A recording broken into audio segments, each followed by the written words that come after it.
Ike and sweet Betsy got married, of course, but Ike, being jealous, obtained a divorce, while Betsy, well satisfied, said with a shout, "Goodbye, you big lummox, I'm glad you backed out." Singing dang foldy dido, singing dang foldy day.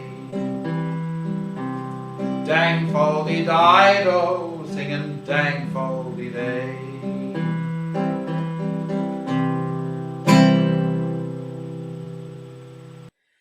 Wow, I have never heard so many verses to that song. I'll be honest. I have heard that song before. I have never heard that many verses. That dude, he found verses to that song that I could only dream of. But you know, that song did make me think of this guy. Um, you know, because that song is about the pioneer experience, which is now something we don't talk about as much in the United States. But I would argue that, yes, there's a lot of the pioneer experience that is negative, but I don't think we can completely throw it out because of this guy. All right? Do folks know who this guy was? This was Horace Greeley. And Horace Greeley, right?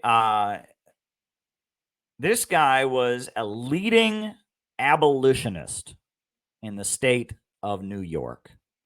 A very, very, man, you're on the list.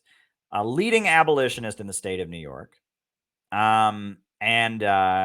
was very, very opposed to slavery. Keep the super chats rolling in. And anyone who wants to join the stream, feel free to jump on. It's open. He was a leading abolitionist in the state of New York. He was the editor of the New York Tribune, Horace Greeley. And Horace Greeley was an advocate of women's rights. He was a socialist. He wasn't a Marxist, right? He was a Christian socialist, a utopian Christian socialist. He was a very strong opponent of slavery. And he was elected to office. I think he became a member of Congress at one point. He was a very pivotal figure in the history of this country. A very prominent, very, very prominent progressive figure. He ran for president. This guy was part of the Abraham Lincoln coalition. And he was frustrated with Abraham Lincoln. He wanted Lincoln to promise to end slavery before the end of the war. This guy was a leading social reformer. And he had a following in New York City. He was a well-respected writer and speaker. He was the editor of the New York Tribune. And who did Horace Greeley hire to be the editor or to be the London correspondent for his newspaper? The New York Tribune, the Republican Party-aligned newspaper of New York City. Who did he hire to be its London correspondent? Karl Marx. Karl Marx only ever had two jobs in his life. The first was he worked at a railroad company, and they fired him because his handwriting was too sloppy. And then after that, Karl Marx was hired by Horace Greeley to write for the New York Tribune. And in fact, all of Karl Marx's journalism for the New York Tribune, you can find in this book, Dispatches for the New York Tribune, Selected Journalism of Karl Marx, right? And he wrote glowing articles about Abraham Lincoln, glowing articles about the struggle to defeat slavery.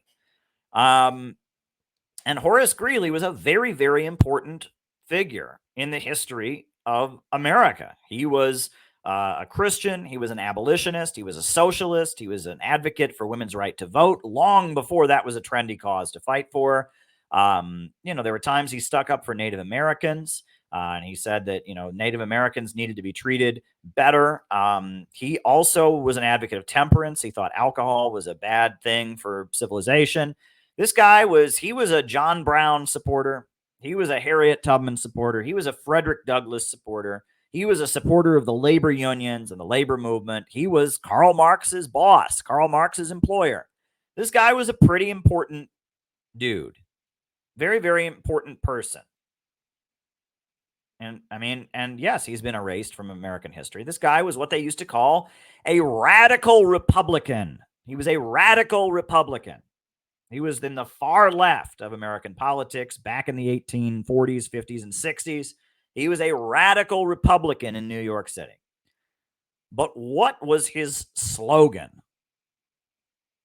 What was the slogan of Horace Greeley? What was the slogan that he rallied people around?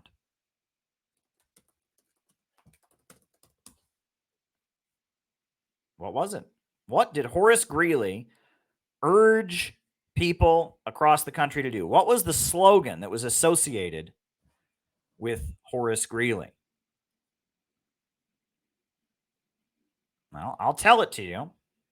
I'll put it on the screen, and it will surprise you because it is something that now we would never think of as being a very progressive slogan. But as a socialist, as a feminist, as an abolitionist, as the Karl Marx's employer, this was the slogan that he said in every speech. He made it the slogan of his life.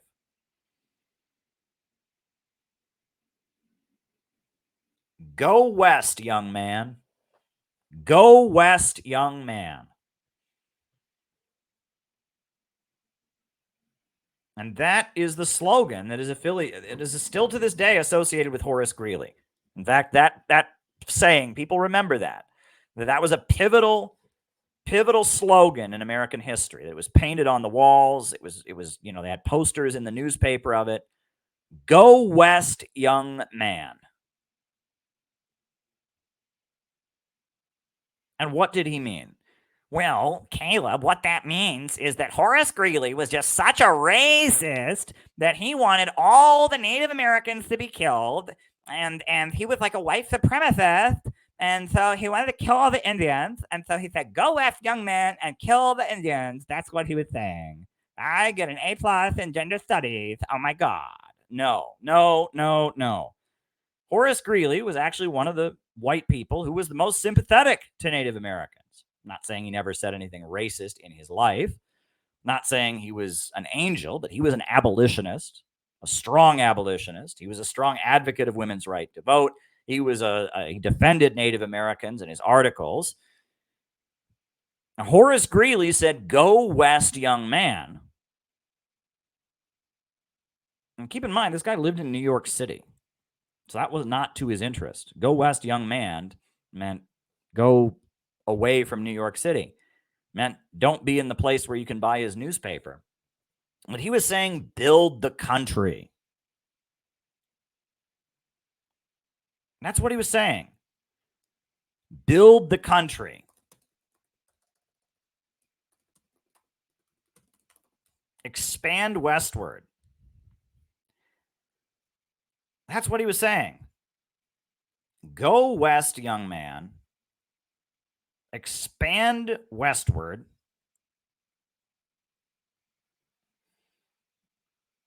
Go west, young man. Build the country.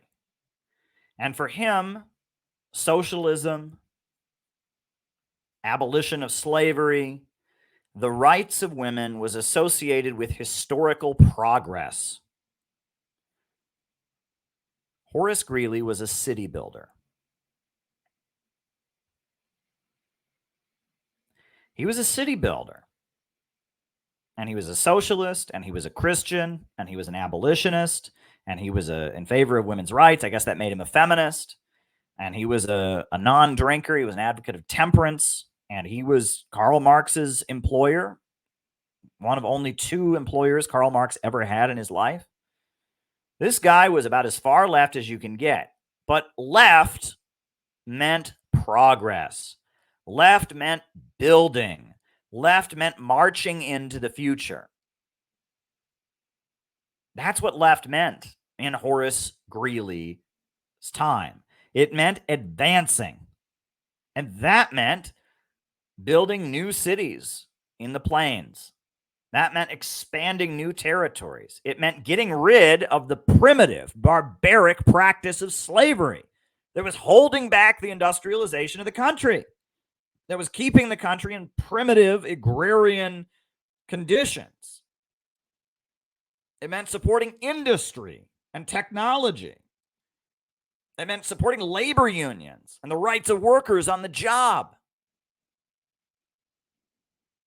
Go West, young man was a revolutionary left-wing slogan. Now, unfortunately, westward expansion did mean killing Native Americans. Westward expansion, did mean some rugged individualism. Not everything associated with Go West, young man is good. And I don't think any of us are pretending that it is.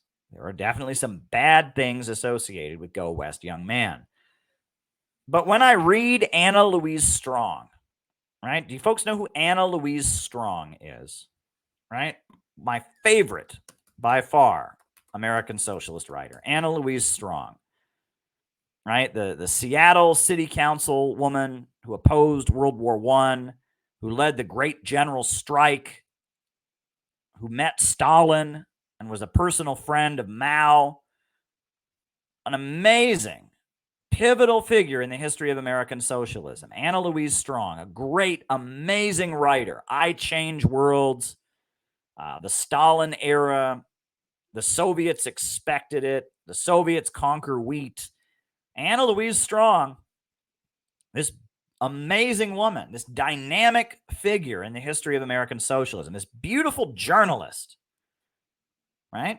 She was from that same strand of thinking as Horace Greeley, right? She was from the Midwest. Her father had been a minister, and she had gone west. Her father had gone west, young man, and had raised her that she should always be right in her soul. That's what Anna Louise Strong was taught from the time she was a small child, to be right in her soul. That you must do what you know to be right. Right? Never go against your principles, to have a direct relationship with God, to know where injustice is and to always oppose it. And I am so thankful that I discovered Anna Louise Strong's writings. When I was a teenager, I got interested in communism. I got interested in socialism. And I was coming at it from a very negative place. It was based on anger at my parents, anger at society, anger at the government and the Iraq War and the post 9/11 stuff. But I got interested in Maoist communism. And one way or another, I ended up studying the writings of Anna Louise Strong. And I read the Stalin era when I was 15. And I was blown away by what I read in her book, The Stalin Era, which the whole PDF is online, right? The Stalin Era by Anna Louise Strong. You don't have to pay for it. You can read the whole PDF. You get an optimistic, constructive socialist message that is very, very American, right? It's very, very much about the American spirit, right? Here's the whole PDF of the book right here. The Stalin Era by Anna Louise Strong. And Anna Louise Strong, she loved Stalin. She loved Mao. She died in China. She was a personal friend of Zhou Enlai. She interviewed Mao. A quote from her interview with Mao is in the little red book. She was definitely, and you can go read her book, The Stalin Era, right now. It's an amazing book about the construction of the Soviet Union, about the 5-year plans, about defeating the Nazis. It's absolutely beautiful. Anna Louise Strong is one of the most amazing figures in U.S. history, Soviet history, Chinese history. This woman was a communist, and I think she was an atheist. She was probably an atheist. But yet, if you read her autobiography, which I've got somewhere. Yeah, I've got, where do I have it? I have her autobiography right here, I Change Worlds. She talks about how she was motivated. She was motivated by a spiritual desire. She wanted to be right in her soul. She wanted to be right with God. She wanted to do what was right. She was motivated. She started being a socialist because she heard about child labor and how children were being worked to death in factories. And so she knew it was wrong. So she raised money to do a photo exhibit all over the country showing the horrors of child labor. And because she was rallying people in opposition to child labor, she eventually got elected to the city school board in the city of Seattle. And when World War I broke out, she refused to have the kids get military training and military indoctrination. And she said it's a boss's war. It's a capitalist war. So they kicked her off the city council. And she led, and she was heavily involved in the Great Seattle General Strike of 1919. And then after World War I, the Russian Revolution happened, and she went with Quaker missionaries to the Soviet Union. And she wrote a book that was widely studied, the first time in history, about what the Bolsheviks were doing. This is an amazing woman, Anna Louise Strong, and I think she was an atheist, but her father was a pastor. Her father is the one who got her to be an advocate of social justice. And all through this book, I Change Worlds, she's constantly saying that I must be right in my soul. She's constantly describing a spiritual drive that she has to do what is right. And she's an optimist. She's not hateful. She's not negative. She doesn't want to punish anybody. She doesn't want to hurt anybody. She's not driven by envy. It's driven by a desire to build a better future. This is the socialism that I've come to accept. This is the socialism that I've come to believe in. This is the socialism that we need right now. I talk about the English Civil War and the Diggers and the Roundheads, and I talk about Horace Greeley, and I talk about Anna Louise Strong, and a lot of that stuff, they were coming to this new land of the United States of America because they wanted to march into the future. They wanted to build God's kingdom on earth. They wanted to build a society where injustice and man's inhumanity to man was abolished. They wanted new technology. They wanted new science. They wanted to eradicate poverty, eradicate inequality, advance the human species to the highest level. They weren't going to be held back by Europe, by the old societies. They were going to march into the future. And many of them were motivated by religious faith and by the Bible, or by the inner light that William Penn and George Fox spoke of, the inner spiritual power. This is us. And when socialism comes to America, it's going to be this kind of socialism. Maybe not nominally, but it's going to be this kind of socialism. Because everything good in our society gets back to this.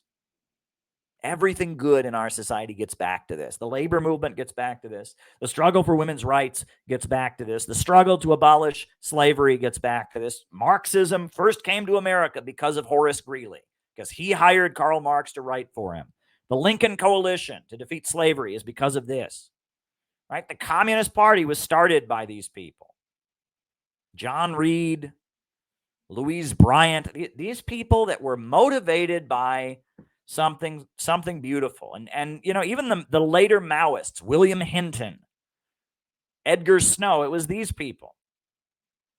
New England radicals who wanted to build God's kingdom on earth, who were wrangling within their souls about what was right and what was wrong. This is the kind of socialism we need. Not the socialism that says tear it down and burn it down, but this type of socialism. And in fact, I will never hear this song the same way again. There's a Christmas carol you've probably all heard, We Three Kings. All right, and if you haven't heard it, it's one of the most common Christmas carols in the United States, We Three Kings.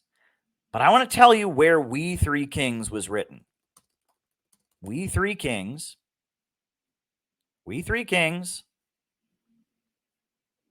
Classic American Christmas carol. Where was it written? It was written in 1857. And where was it first performed?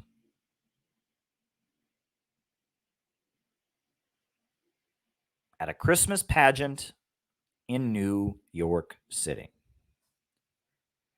And what does the chorus of We Three Kings say? The chorus of We Three Kings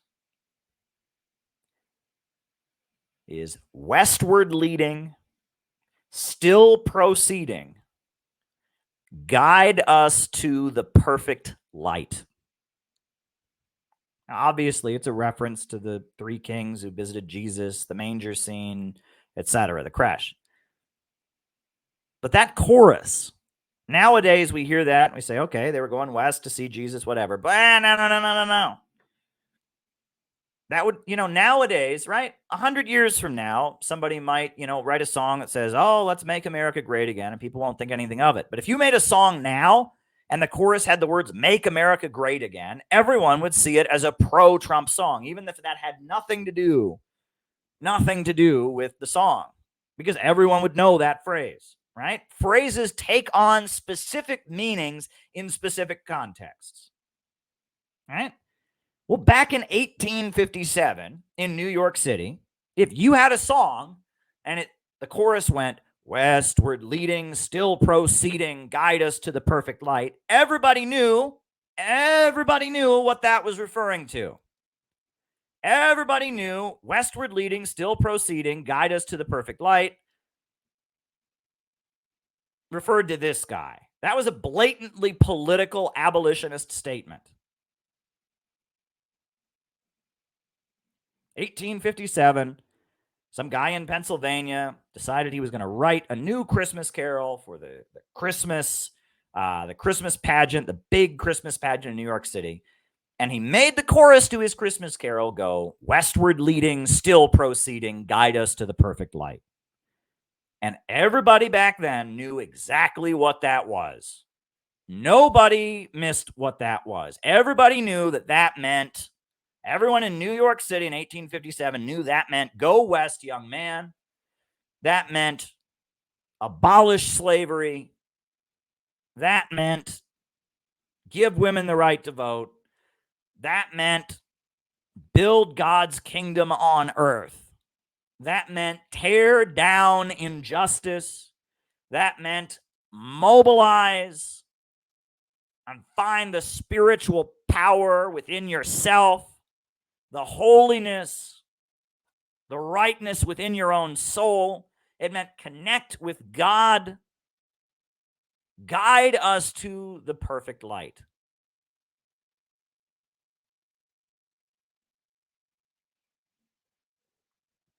That's what it meant. It was an allusion to Horace Greeley. And I think of all the times in my life, around Christmas time, you walk into a store, you hear We Three Kings. You turn on your TV, you hear We Three Kings. Every time you hear that, you're hearing a revolutionary slogan. You're hearing a slogan from a guy who hired Karl Marx to be his London correspondent. You're hearing a slogan by a guy who mobilized to defeat slavery. You're hearing a socialist slogan. Every time you hear We Three Kings, you are hearing a rallying cry for socialism. You are hearing the rallying cry of abolitionism. You are hearing a revolutionary song. Every time you hear We Three Kings, you are hearing Horace Greeley. You're hearing Anna Louise Strong. You're hearing Frederick Douglass. You're hearing Harriet Tubman. You are hearing John Reed. Every time you listen to We Three Kings, you might think it's just this hokey, stupid Christmas song. You're hearing Horace Greeley. And for those who are maybe in another country, don't know the Christmas song, I'm going to put it on. I'm going to put on We Three Kings. Because I want you to know that American culture has been stamped by our revolutionary heritage. And that is why I can't disavow the pioneer stuff. Even though I disavow, obviously, the killing of Native Americans, I disavow any form of racism. The pioneer stuff had multiple sides to it. And they weren't just pioneers in that they were going westward. They were pioneers in that they were trying to build new. They were trying to tear down injustice and defeat what was old. They were pioneers in the sense that they were doing what had never been done before. They were engaging in innovation, political innovation. That's what they were doing. They were pioneering. What is a synonym for a pioneer? It's an innovator. A pioneer is an innovator. And our country was started by innovators. Innovators, rabble-rousers, radicals, abolitionists, socialists, suffragists, religious dissenters, the kind of people who didn't bow before kings, they cut kings' heads off.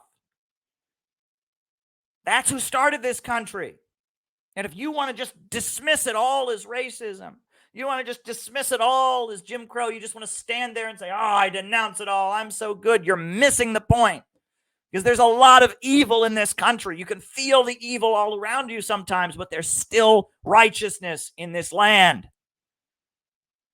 This land still produced Dr. Martin Luther King Jr. This land still produced Anna Louise Strong.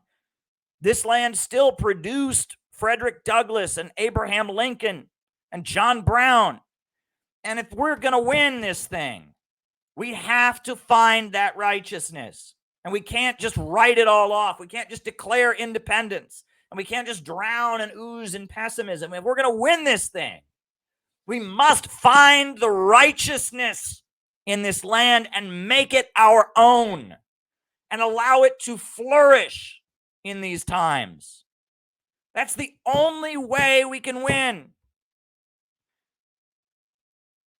And if you don't want to win, why are you doing this? If you don't want to win, why are you calling yourself a socialist? If you don't ever want to see socialism, why are you calling yourself a socialist? If you don't ever want to tear down imperialism, why are you calling yourself an anti-imperialist? I'm telling you, westward leading, still proceeding, guide us to the perfect light. That's the good side of America. That's the beauty in this land. And that is what we need. That is what we need. And if that is the hill I want to die on, I've been canceled for it a million times, and I'm going to keep saying it. God is in the people.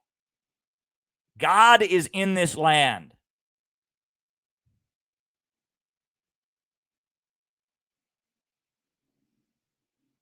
There is hope for America. But that hope is not coming from outside. That hope is here. There are so many things in our culture, in our way of life, in our tradition, that are an anecdote to so much of the evil that is everywhere right now. And the only hope we have as socialists is tapping into it. That's the only hope we've got. So I'm going to put on We Three Kings. And then I'm going to start answering Super Chat questions. So please keep the Super Chats rolling in.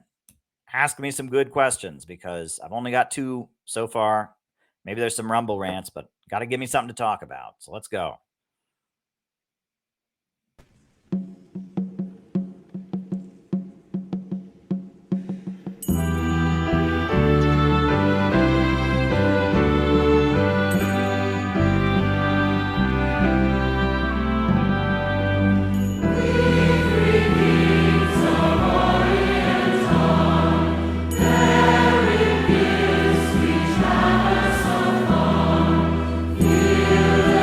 the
You heard it.